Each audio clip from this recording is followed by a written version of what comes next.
Hi everybody, this is Tracy Sparrowhawk here. How are you doing today? It is a gorgeous day here, although I do see some clouds moving in, so I hope we get some rain, but not too much because it would be nice to be outside for the rest of the day.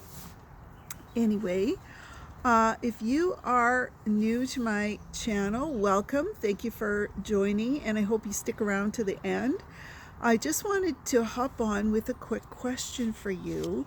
I know it's summertime, and with summer comes all kinds of bugs, mosquitoes and deer flies and horseflies. So a quick question for you. Do you use a bug zapper to get rid of those insects?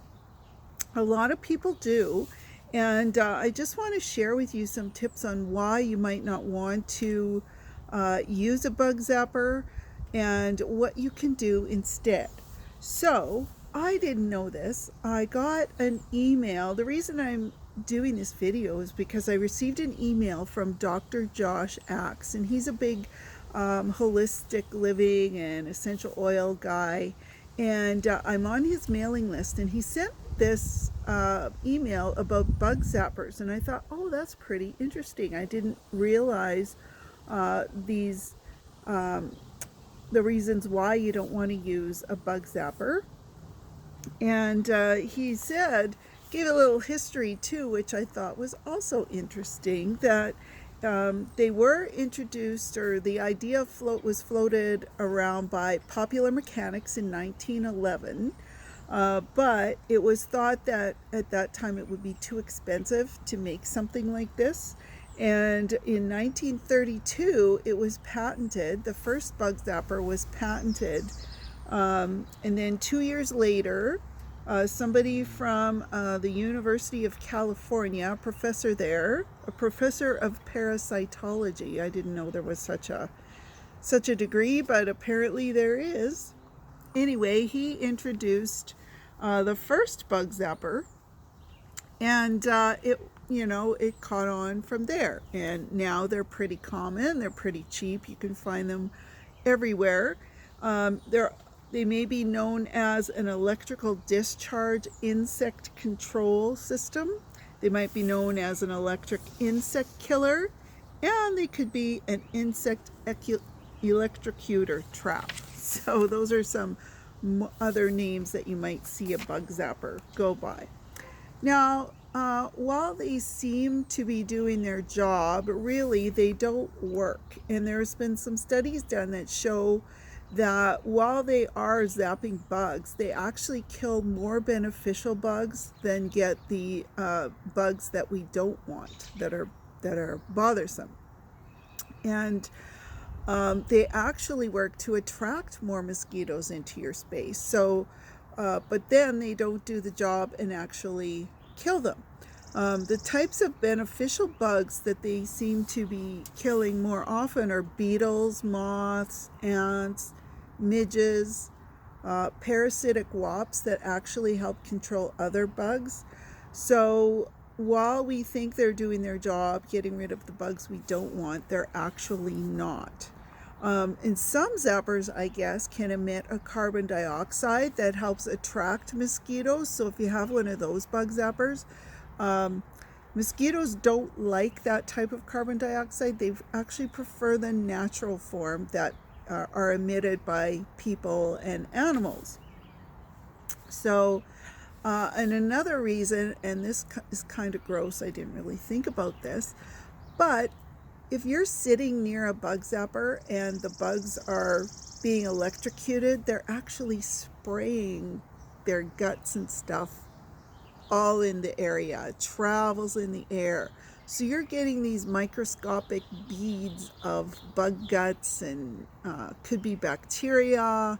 And if you're eating near this thing, it's landing on your food. So that's another reason why you might not want to use a bug zapper. And he gave some other ways to avoid mosquitoes when you're outside. You can, if you're outside and you can screen in the area that you're in, that's a good way to avoid mosquitoes. You can use a fan, because the fan will disperse the carbon dioxide that we're emitting into the air, and it will create wind resistance so the mosquitoes can't get into your space as well. You can avoid drinking alcohol in high mosquito areas, I guess maybe because the alcohol or the sweetness will attract them. Another thing you can try, and I know this one is a little difficult when it's summertime, but to wear long sleeve clothing. You want to try to avoid wearing dark colored clothing because mosquitoes are attracted to dark fabrics and dark colors. And what you also want to make sure you do is clean up any standing water in areas around your house. So those are some tips and tricks that you can use that will naturally repel mosquitoes. Now, if you use bug sprays, and a lot of people don't like bug sprays because of all the chemicals and toxic stuff that are in there, and I agree.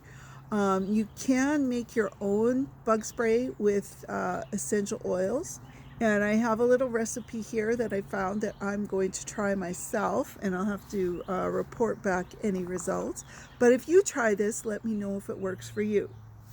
Now, what you're going to need, because you're using essential oils, you want to use a dark colored spray bottle, preferably glass, just because the oils, if they're exposed to light, they'll break down and they won't be as effective. So you need a dark glass spray bottle and some witch hazel.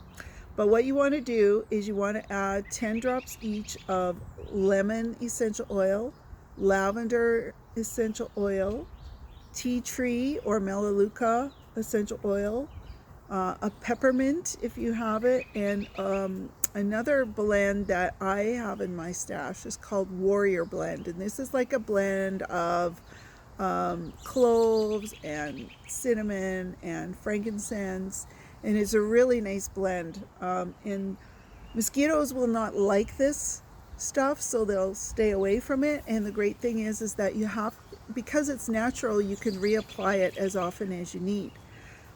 So after you've added 10 drops of each of those oils, you can add about half the remainder of the bottle with witch hazel. And witch hazel you can get at health food stores or your drug stores. And you can also